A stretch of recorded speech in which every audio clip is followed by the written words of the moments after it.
Most bike tech tends to come in plain black and silver. I mean, look at all these group sets from SRAM and Shimano. They tend to keep things a bit conservative to appeal to a mass market. But lately, AliExpress has been flooded with loads of really colourful bike parts. I've gone all out with purple on my build, but you can kind of choose whatever you want. So today I'm going to show you how to throw a splash of colour on your bike without breaking the bank. And just FYI, I've not been paid anything by any of these brands to kind of show their stuff. I've genuinely bought all of this gear with my own cash. So with that being said, my name as always is Luke, and welcome back to Trace Velo.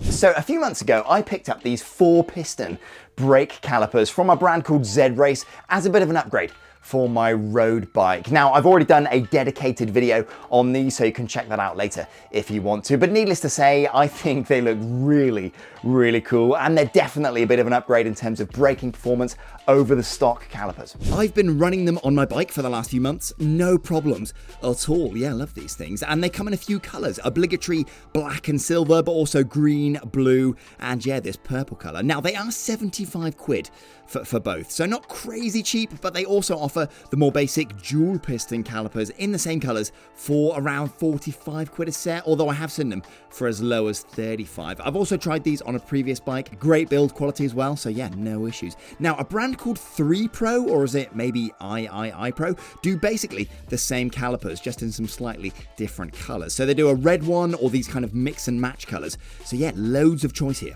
Now, I haven't checked them all, but most of these cheaper calipers tend to only be compatible with mineral oil, not DOT fluid. So that does rule out quite a lot of the SRAM group sets, unfortunately. Anyway, if you did want to check out those calipers or anything else that I'm going to talk about, I'll put links to everything in the description.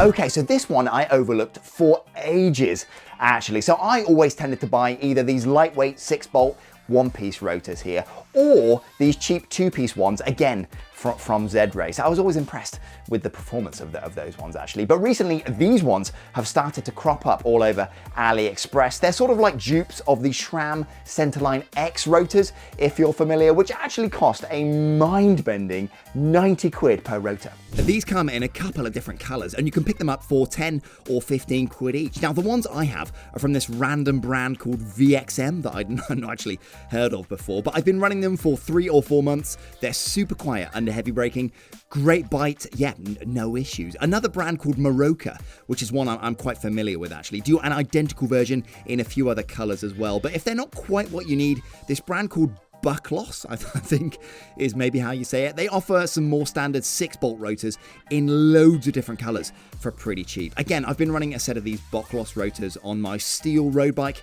over the summer. They're just the standard black ones, but again, no issues, great braking performance. So yeah, again, a cheap way to add a flash of color to your bike. Okay, so this is a really interesting one for me, right? Because I've kind of watched the evolution of these cheaper lightweight cassettes on AliExpress over the last 5 or 6 years. It started with these ones, standard steel plates pinned together for the higher gears, just like a normal cassette. But then the larger climbing gears are all milled from one piece of aluminium to drop weight. Then these came along, one-piece monoblock cassettes. They're hollow, so basically the whole thing was machined from a single billet of chromoly steel. So really lightweight, but all the teeth are steel, so it's still nice and durable. Then these ones came along, so the higher gears are milled from one block of chromoly steel, and then those climbing gears are back to aluminium to save as much weight as you can. They were quite expensive when they first came onto AliExpress. I paid 110 quid for this one, but recently these ones from a brand called ZTTO have come along. So they've got the same sort of construction, but the aluminium climbing teeth are all anodized in some really funky colors. Again, I went for the purple. The color is super vibrant, and this one cost me just 61 quid to get to my house. So not only do these look incredibly cool, but they are very lightweight. So this one is an 11 to 28 tooth 11 speed cassette weighing just 117 grams. For reference, a comparable 105 cassette, again 11 speed 11 to 28 teeth, comes in at 260 grams. So these ZTTO ones are less than half of that weight. But the main trade-off here is going to be durability, right? If you live somewhere quite hilly and spend a lot of time in those aluminium climbing gears, then yeah, you'll be lucky to get 1,500 miles out of one of these cassettes. But if you live somewhere quite flat, a bit like me, then yeah, they do last a decent amount of time. And in my experience, the shifting quality is pretty good as well. It's not quite as smooth as an official Shimano Hyperglide cassette, and it can be a little bit noisier, but once everything's indexed properly and dialed in, yeah, I've certainly got no complaints.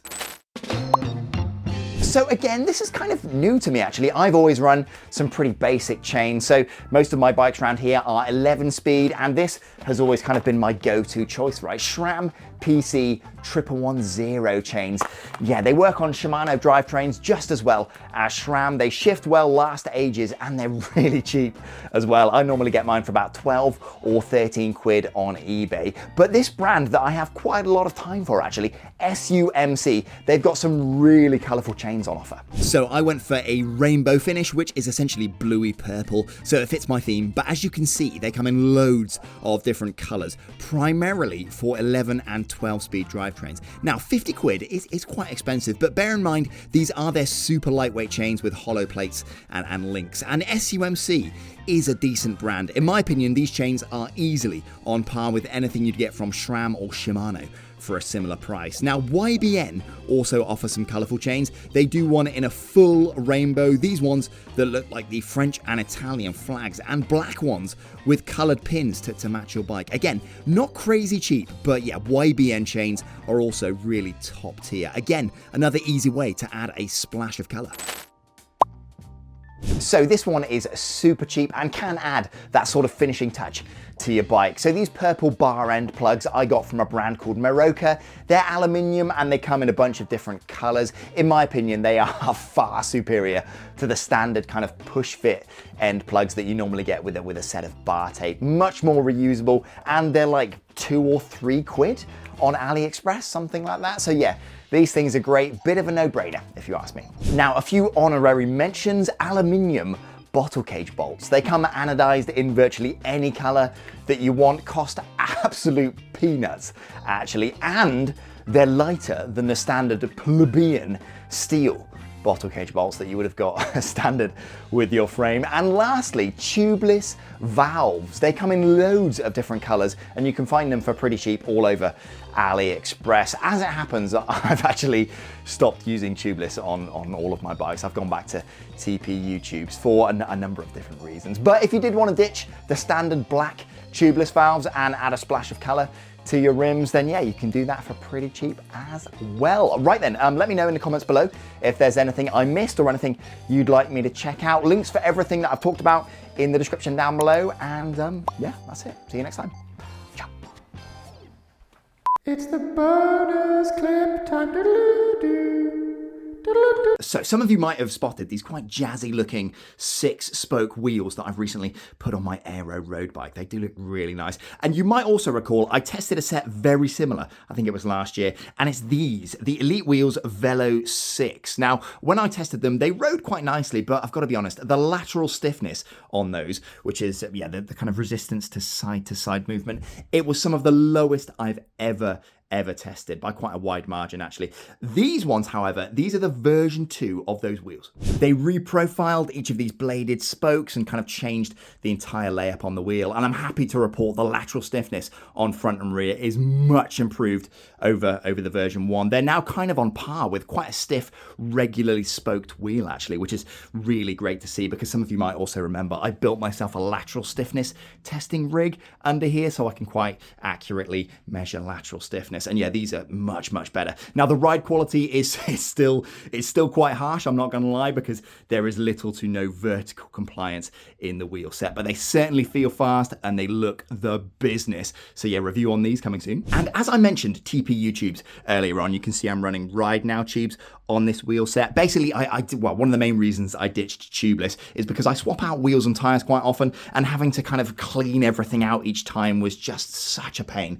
So yeah, I've gone with TPU tubes on all of my bikes. And on that point, I normally tend to use Ride Now, and the patches you get with them, so say you get a pinch flat, they come with some patches. These are utterly dreadful. I don't know what it is about them. They seem quite high quality, but they just don't work for me. I even took the precaution of using the included kind kind of alcohol wipes that you get on a pinch flat recently. I tried on 3 separate occasions on one of these pinch flats I got. They all failed. I even clamped them overnight in a set of quick grips to make sure the kind of glue adhered, but it still failed. These are the only ones that I found that consistently work on TPU tubes. So yeah, my advice, don't even bother with the patches you get with the Ride Now kits. Get yourself some decent glueless patches from Park Tool. They go on really well and they last pretty much the lifetime of the inner tube. So yeah, quick PSA for you and see you next time.